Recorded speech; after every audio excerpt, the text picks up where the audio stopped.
თბილისის ზაქარია ფალიაშვილის სახელობის სამუსიკო სკოლაში პროექტ ლეგატოს გამარჯვებულთა კონცერტი გაიმართა. ღონისძიება სრულიად საქართველოს კათოლიკოს პატრიარქ ილია მეორის აღსაყდრებიდან 47 წლის თავს მიეძღვნა. კონცერტში ნიჭიერთა 10 წლედის საფორტეპიანო და სიმებიანი საკრავების განყოფილების მოსწავლეები მონაწილეობდნენ. დამსწრე საზოგადოებას სიტყვით მიმართა საქართველოს საპატრიარქოს საზოგადოებასთან ურთიერთობის სამსახურის წარმომადგენელმა დეკანოზმა იოანე გორელიშვილმა. სასულიერო პირმა ღონისძიების მნიშვნელობაზე ისაუბრა და საქართველოს ეკლესიის მეთაურს საიუბილეო თარიღები მიულოცა. სამუსიკო სკოლის საკონცერტო დარბაზში გამართულ ღონისძიებაზე პროექტ ლეგატოს მონაწილეებს ფულადი პრემიები გადაეცათ. აღსანიშნავია, რომ პროექტი ლეგატო საპატრიარქოს საზოგადოებასთან ურთიერთობის სამსახურის მხარდაჭერით ხორციელდება. პროგრამა მიზნად ისახავს კონკურსში გამარჯვებული საუკეთესო მოსწავლეების წახალისებას და ფულადი პრემიებით დასაჩუქრებას. ღონისძიებას ნიჭიერთა 10 წლედის პროფესორ-მასწავლებლები, მოსწავლეები და მშობლები ესწრებოდნენ. საპატრიარქოს საზოგადოებასთან ურთიერთობის სამსახურის მიერ დღეს განხორციელებული იქნა შემდგომი ღონისძიება კონკურსი, სადაც გამოვლენილი იქნა ნიჭიერი ახალგაზრდები მუსიკოსები.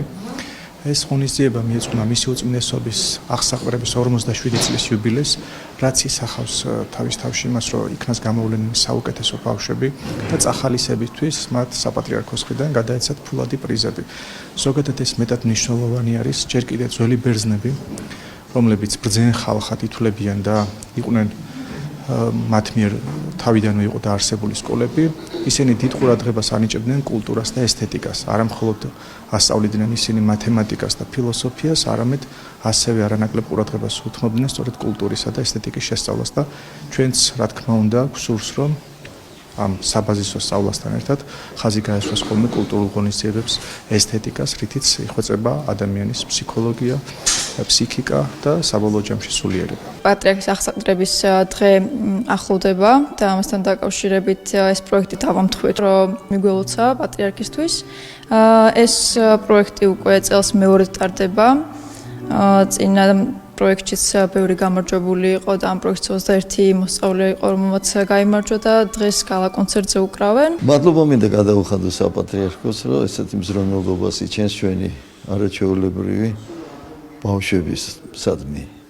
ნიჭიერთა 10 წლედი საკმაოდ 90 წელია უკვე საიუბილეო წელიც გქონდა და ბავშვები არიან საოცარი. მე მინდა ქალბატონ ანა ჯაღმაიძეს გადავუხადო მადლობა ამ არაჩვეულებრივი პროექტისთვის, ლეგატოსთვის, რომელსაც უკვე მეორეჯერ ატარებს და აჯილდოებს ჩვენი სკოლის მუსიკოსებს.